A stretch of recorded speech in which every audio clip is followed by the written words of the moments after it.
Hello and welcome to Scrutinized. This is actually my second attempt at playing it. My first attempt was an anticlimax, so you don't need to see that. But it turns out this game is a bit more complicated than I initially thought. As you can see from this how to play section, there is rather a lot to it. I just came here for some jump scares, but I'm sure I can get some. So we're gonna try it again. Hopefully I can work out actually how to play this time. I'm gonna go casual. Apparently it's really hard to be on normal if you haven't played it before, so I'm just gonna go right in for casual. There's no shame in playing casual. Oh my god. When she was a kid, Luna aspired to be a superhero. I've already seen this, but Not you the might as well ones watch in it. skin-tight suits that could fly, but the ones that identified connections where others didn't. She wanted X-ray vision to observe criminals when they tried to hide from the law, and supersonic hearing to listen in on mischievous talks, then a measure of heightened strength to restrain the guys bigger than her. This was all she craved when she was a child. As she became older, her ambitions took a more realistic approach, which seemed in direct opposition to the surreal tone the news took. The facts became the new dystopian fiction. The world grew louder each year, apparently more violent or more visible than the year before. Her generation grew up looking to cull the increasingly violent trends that saw mass incarcerations, drug wars, and serial killers studying to gain notoriety. Luna took the analytical route in her quest for justice, feeling more at home processing case files, evidence, and connecting dots. Her cousin, a sister almost, enrolled in the academy and became an officer of the law. Even extended family, no matter how far away, seemed to gravitate towards law enforcement, almost as if it were in their blood. A murderer becomes a serial killer with just 2 more kills, a coworker informed her over scones and coffee one morning. This one had 3 total that day, but that number hit double digits soon enough, accumulating corpses of officers, criminal lawyers, and several field investigators to a growing pile of victims. The news on TV, becoming more unreal as the years ticked on by, ran the blue blood killer story 24/7. Luna knew about the local serial killer, more so than most thanks to all the overtime spent processing corroborative evidence for their many crimes. However, it still felt more like gossip and fabricated plot points, at least until that phone call made something so artificial an actuality. The call came in the middle of the night, as unexpected as a bullet in the dark. Her cousin, the exemplar of a police officer, had been killed. It was just a tragically common traffic stop gone wrong, or armed robber with a weighted pistol. Maybe Luna could have mourned and pushed on, but it wasn't any run-of-the-mill incident that was so characteristic of headlines. No. It wasn't that, because life had long turned into a phantasmagoric nightmare. Officer Sarah Youngman, revered by all that mattered, died at the hands of the blue blood killer. Who he was, or who they were, remained an enigma despite their murder spree eroding through states, counties, and homes.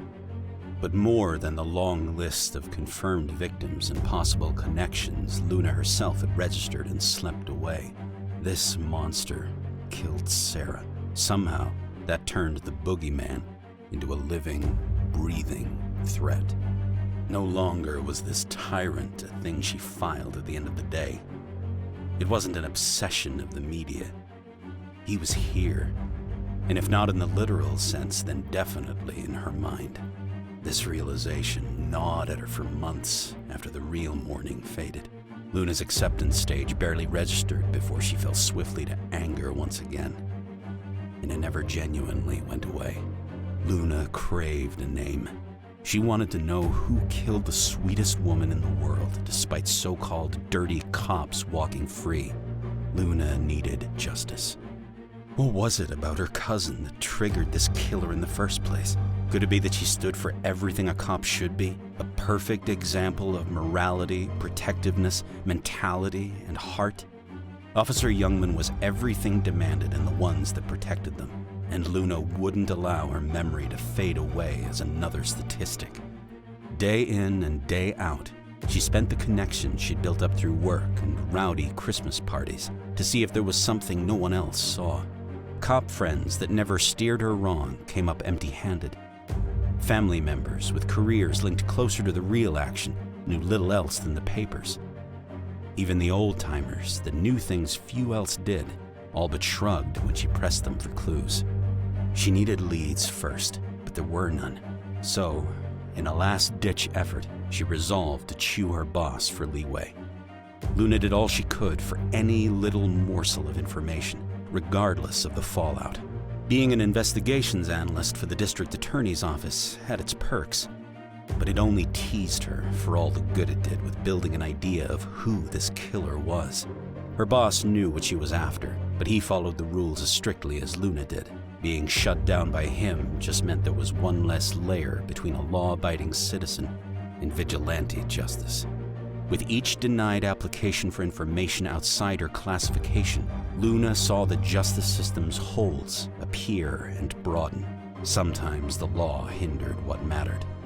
Progress couldn't always continue behind red tape and protocol. Perhaps, in cases like these, rules were meant to be budged. Maybe she couldn't talk her way into databases and case folders. Maybe it wasn't so easy as to read reports on other victims, hoping a eureka moment hit her. If she were going to make any change, it had to start with her, with citizens willing to help. Yes, Luna respected the law, and she would uphold it as Sarah would have wanted, but she couldn't stand idly by any longer. One morning, she called in sick, made flyers, and pinned them around town. She started a neighborhood watch that day, and by the next day at work, Luna couldn't think of anything else. It started with one report, then two, then 3 and 4, and more. Before she realized what was happening, her small network of retired cops and nosy neighbors had become a full-on crime watch program that spanned beyond the neighborhood, the suburbs, and into town. At times, the number of reports felt too much for one person, but for the hundreds of thousands of people less prepared for human horrors as Sarah was, Luna felt that a couple of sleepless nights was the least she could do. Luna had to get her answers somehow.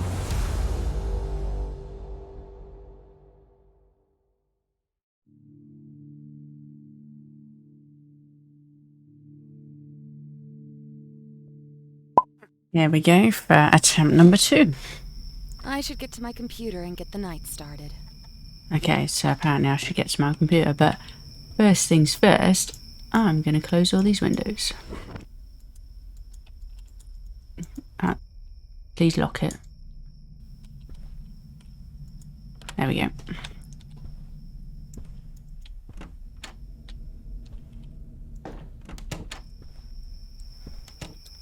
Not gonna catch me.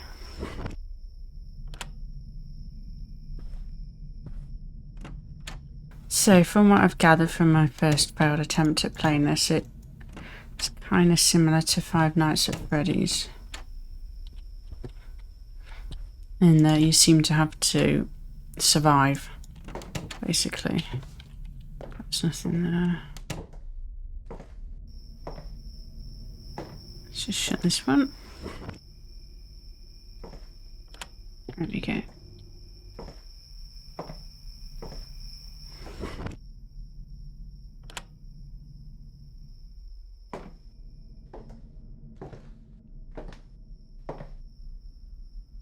Right, and those windows are both shut. Hopefully this is locked. Hello?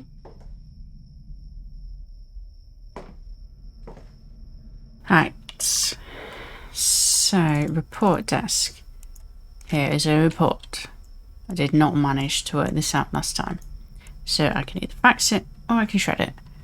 But first, I need to look this up. Not that one. Or that. Records. DMV, here we go. So, age 25 to 35. Height 6 foot. That's tall for a woman. Weight 150. Hair brown. Eyes brown.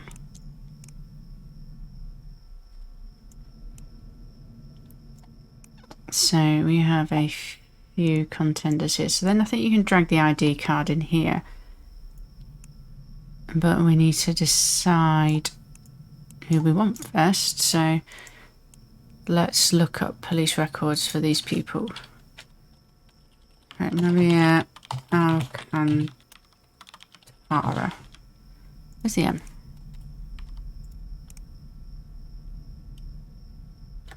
Police report.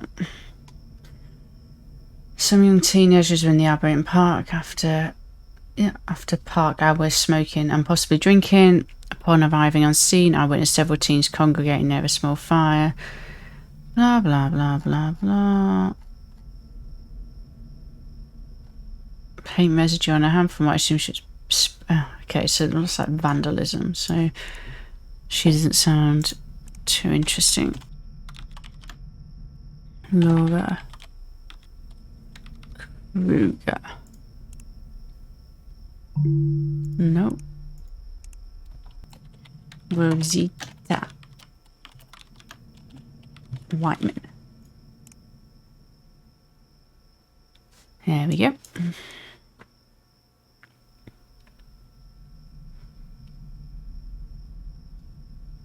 When leading a plumber down to the league, Miss Wyman began to make ominous comments towards the plumber. She then backed the man into a corner with a switchblade and threatened to kill him if he didn't comply with her demands. According to the plumber, he managed to push Mrs. Wyman out the way before hastily exiting the residence. Miss Wyman chased the plumber out of her house and 2 houses down the street. Corroborated by 2 eyewitnesses. Interesting. No internet connection. Okay. Oh, goody.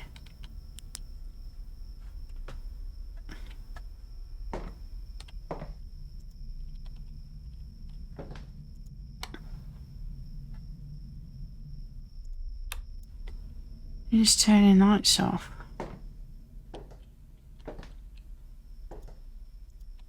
Can't see.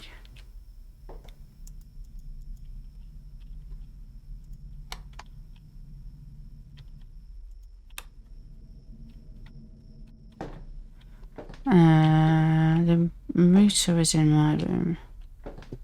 At least I think it's my room. Don't be hiding in there, please.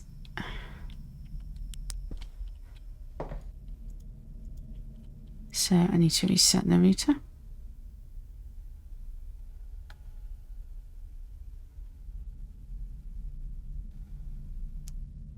Okay, we should be good to go.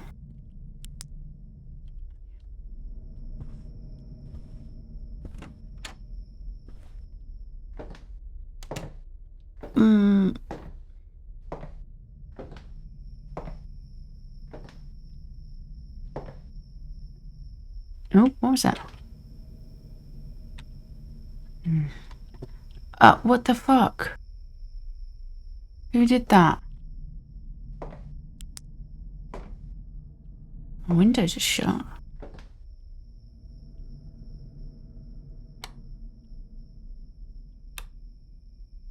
Leave me alone.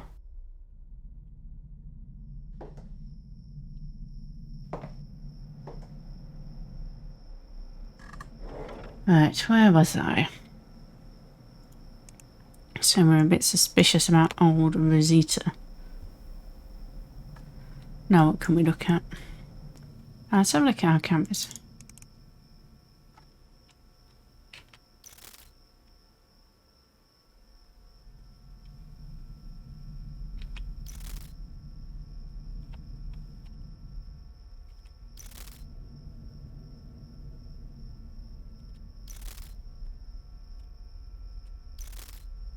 Not seeing anything yet.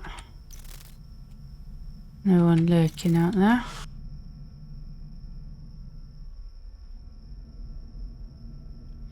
Right, so we need some evidence on Rosita. Social spy. Name. Spell. Rosita Wyman. Come on, give me something. Oh, here we go. Finally home after that crazy night. It really took my mind off of my other projects I have going on. Who takes pain better, men or women? I feel like I already know the answer to this. So you're telling me a shrimp fried dish rice? Out on the town, I have nothing to do, so why not celebrate, right? Having such a good morning. I'm really just glad to be working with some great people. I'm now an interior design consultant. My prices, I don't think that's evidence, though. Maybe it's not her. How do I go back? I'll check something else. Okay, fuck that. I heard a window rattling. Where are you? I hear you.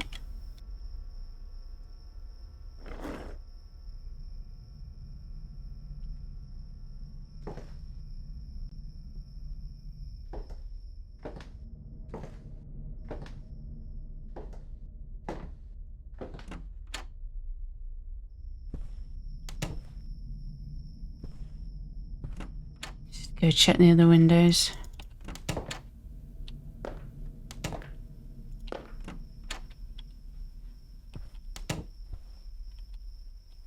Someone in the bathroom? Oh, so confusing.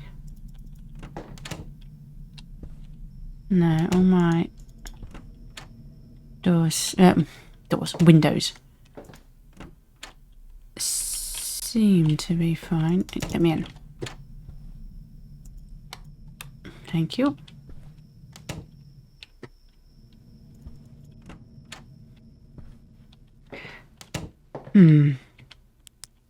Maybe it only lets a certain number of lights be on at a time, and I'd rather have my kitchen light on than the room that I'm not even going in.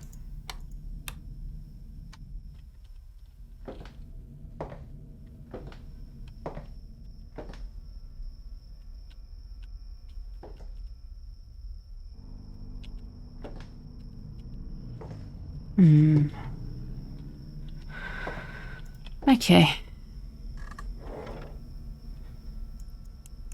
So, I'm not convinced it's Rosita, so why don't we try some of the other women? Maybe Alcantara.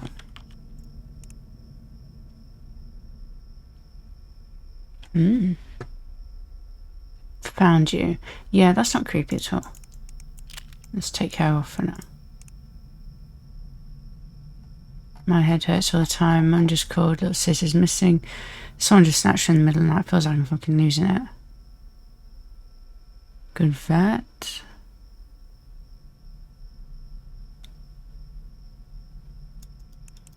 That last post is kind of creepy. Can I just select her? Direct DB, what's that?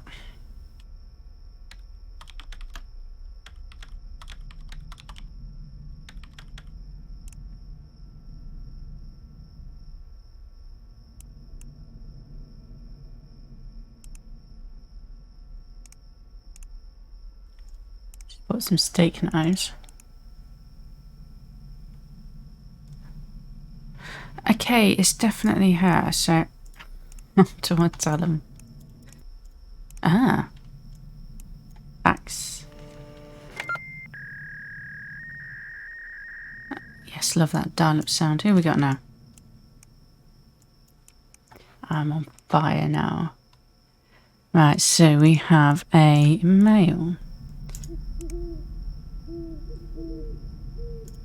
30 to 40, 6 foot. There isn't the option for £140. Let's go.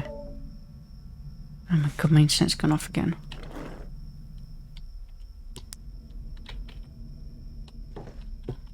My window's still shut.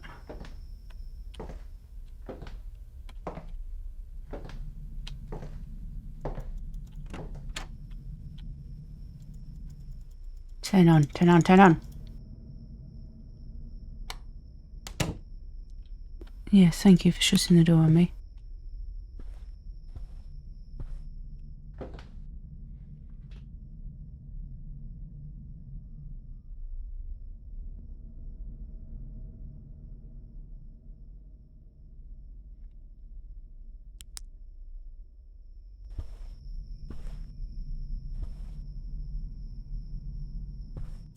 I was saying that, but it might have just been me. Oh my god. What the fuck? Where have you gone?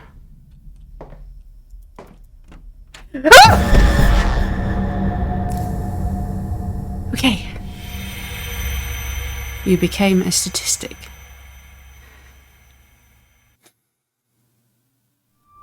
Okay, so that would be the the jump scare that my friend Bob told me about. So yeah, very Five Nights at Freddy's. I may or may not try it again. If you want to see me get scared again, let me know in the comments, by all means. I kind of want to give it another go though.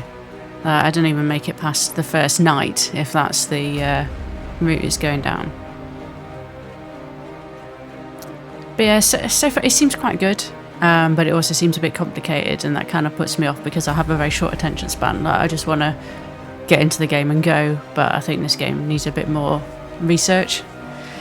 So yeah, let me know what you think in the comments. If you want to watch me play it again, let me know, and I'll give it another try. But for now, that is Scrutinized.